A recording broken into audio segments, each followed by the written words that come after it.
Hey everybody, Bill in Virginia. Welcome back.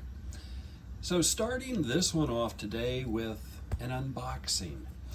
I had Lynn McCurdy reach out to me, and he mentioned that he had some automobiles that were period pieces, 40s and 50s from the way they looked, O-scale or O-scale-ish, that he wasn't wanting. They just would be collecting dust for him, and he asked if I wanted them. And of course, I said yes. So Lynn sent them to me, got them in yesterday, and I'm going to open them up and we'll take a look at them. And I already know where at least some of them are going to go on the layout.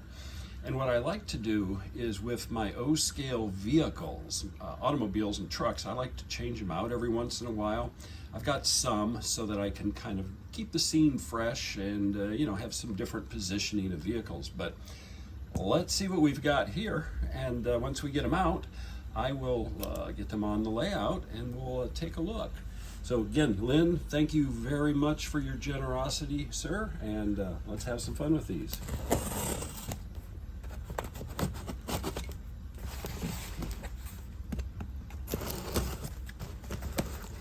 Excuse my jittering hand and camera. I've only had 1 cup of coffee today, so let's see here. And we'll take a look at what Lynn's got in this here in just a little bit. Not sure, but let's take a look at the vehicles.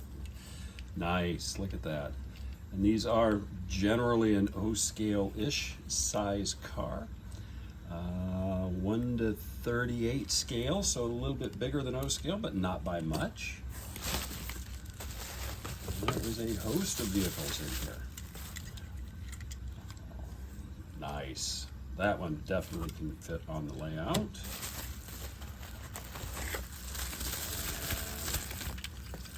Oh yeah. Oh, that looks cool.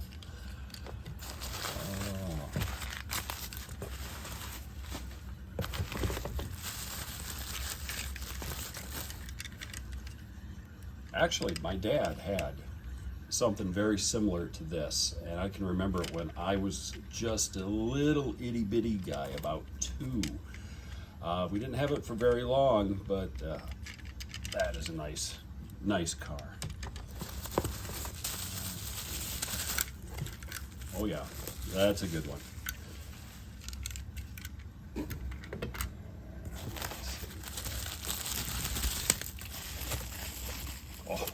Oh, that is cool. That one, look at that little rumble box in the back. That definitely is like a boss of a railroad or a big company boss. We'll get that one on it too.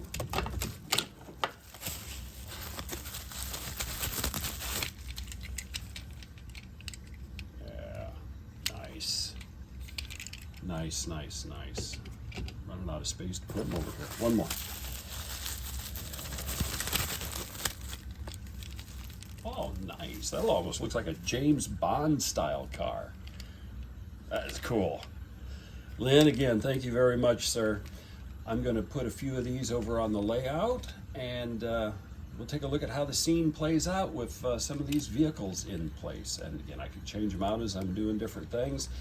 Go to some shows with the layout here in the future, and we'll take a variety of cars and trucks that I already have so that I can swap things out each day of the show, keep it fresh for people coming back. So thank you very much, Lynn. Let's see how these look on the layout.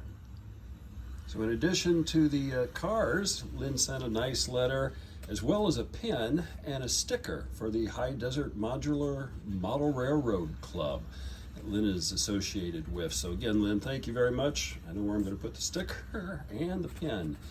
So again, appreciate it. Let's move some of these over to the layout and see how they look. So I have 4 of the vehicles that Lynn sent me over here on the layout now. And as noted, I'll change things up every once in a while. The vehicle that I did have back there, I just kind of moved here temporarily. Because I had the guy down low. Actually, it looks like he's doing a little service work on one of the Big Shots cars. So I think that's a good place for that car for a while. And then the others, that one and that one are pretty close to 1 to 48 based upon what I could see on the bottom.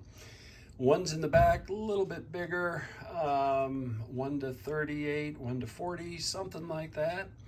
So for a backdrop or background car, yeah, they look pretty cool back there. So I'll kind of change them in and out with some of the other vehicles that Lynn sent me here as I do shows and different things with this over the coming years. But again, thank you very much, Lynn. Really appreciate it. They look great over here on the layout. So my next project is I'm going to add windows to that little bump out where I've got the little shop on the back of the engine house. You know, I've had a few folks comment that I should put windows in, and you know what? You're absolutely right. I should. So I've got a couple of these, I think they're Grant Line windows, and I'm going to put in 2 of them. Looks pretty good. Fills up the space. I leave that center piece because that's where, you know, in normal, that would be where the studs are going up. Lines up with the other side pretty well for the top. You know, these were cast in, and I think that's going to work out pretty well. You're going to be able to see into the machine shop. There'll be enough light coming in that you'll be able to see what's going on. So anyway, I've got marks where I'm going to be doing cutting. I'm going to come up with a jig. I've got to get some scraps of lumber so that I can put this on some lumber, or maybe just work off the edge of, yeah, actually I'll probably work off the edge of the workbench, just so that I've got a good cutting surface. And I'm going to get started. I'm going to cut these out. Got the rest of the pieces for the windows over in here, as well as the panes for them in this kit. So let's see what I can do. Next one, I'll come back after I get that cut. Well, first cutout's done, and the window fits in nicely. Do a little touch-up paint around it, and I'll get it painted before it goes in. But yeah, that should work. Let's do the other one. You can see I've already got it scored. Got it sort of a pressure relief hole in here. I'll chew out a little bit of this with some nippers. You'll notice I've got my little Aztec fire stick here. What I'm doing is I'm heating up my X-Acto blade and then going in, and I can get about at least 1 pass done per heating. I've been putting it right here, so I've got a nice firm area to work from. Once I get it most of the way done, then I'll nip out a little bit more up to the score line, and then I can start to break it out ever so slowly. More scores with the hot knife just to get it and be good. So doing the hot knife method actually went pretty quick. Took my time, but still didn't take a whole lot of time to do. And there we go. I'll be able to adjust them, and they will be nice and flush once I get in. Do a little touch-up paint just around there. You can see where I slipped on the knife, but I can hide that with chalk or something.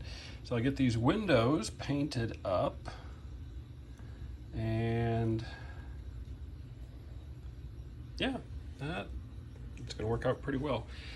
Should be able to see into the shop a little bit, at least get a hint that there's some stuff in there. And eventually maybe I'll figure out a light for this, but we'll just see how this looks once I get it back on the layout, once I get it done.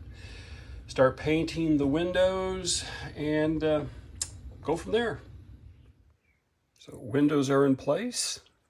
I did open one of the windows just a hair, let a little ventilation go inside the shop.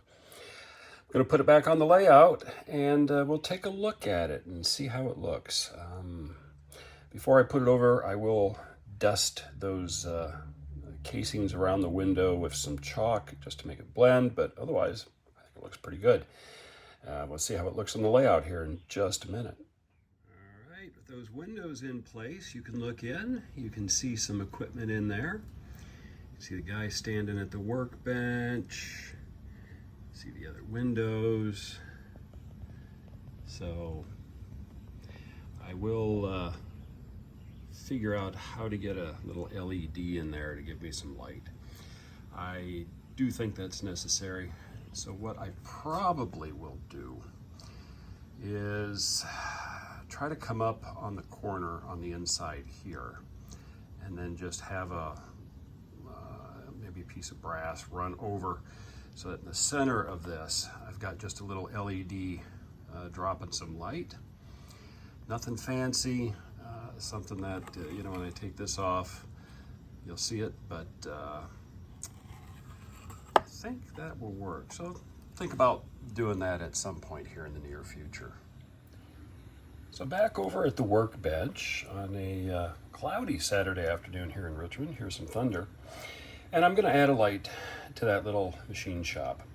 So what I did is I went through my boxes and boxes and boxes of stuff, and I found some light poles. HO scale I bought from China a long time ago.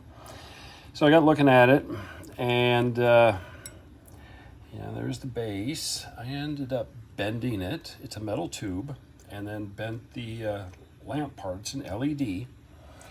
And that will fit inside the little machine shop. I can just drill a hole, and I can put the base in, and I'm good. I found a little 9-volt battery clip.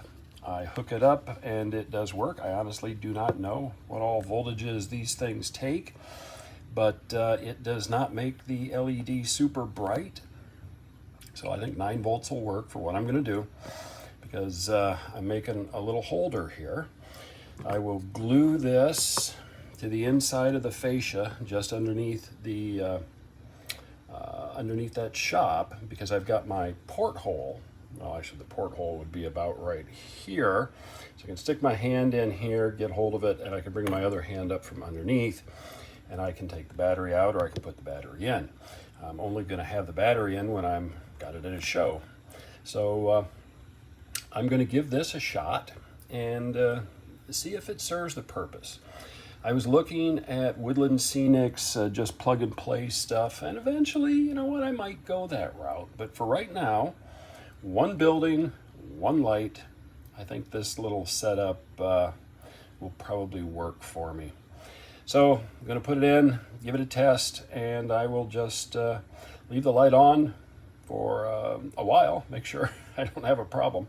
And if I have problems with this and it burns out, well, I'll do some research, and I've got plenty of these. I bought a whole packet of, I think, like a dozen of them. So anyway, next piece, I should have this together, and we'll see if it works. I have my little pilot hole added right there behind the grinder. So I'll thread my wires through and just kind of see how it looks here. All right, I've got it setting in there. And there we go. It's going to be like right over the bench. So I think that's going to work out. I'm not going to glue it in or anything. I'm just going to leave it set. It's a nice tight press fit. So I will let my glue dry on that piece. And you can see I've got some support right down there. So I can glue it right down there for the battery. And my wires are right here, so I can feel them. So there they are. So this should work out pretty good. We'll find out here in just a couple of minutes. There we go. That little light is in there. You can see the equipment. You can see the guy. You can see the post for the light. It's okay. Coming around, we can look in different ways. I think for the kiddos, it shows who are about this height, they will have some fun looking in. So another project is done. I'm going to let that stay hooked up for a while just to make sure it works. I've got my little battery and case down there. Wire connections are soldered, and heat shrink tubing has been applied. So I am a happy camper. Windows are appropriately dirty.